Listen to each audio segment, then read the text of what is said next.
Nuk kam ndonjë gjë tre për të thënë. Rezultati është më i qartë sa asnjëherë më parë. Ne kemi pritur që do ta tejkalojmë rezultatin e 9 shkurtit si vjet, por duket që po e tejkalojmë edhe rezultatin e 14 shkurtit të vitit 2021.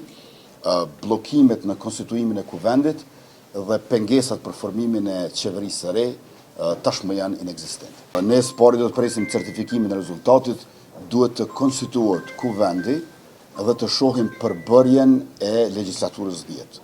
Pra duhet të shohim përbërjen e legjislaturës 10 dhe më pastaj të ecim tutje, por ashtu siç kam thënë, sot është dita e fundit e vitit 2025, shpejt do të takoj presidenten Osmani dhe duhet të bisedojmë një herë bashkë për rrugën përpara. Por ju e keni parasysh që një herë është konstituimi i kuvendit, pastaj është formimi i qeverisë dhe vetëm më pas është zgjedhja e presidentes apo presidentit.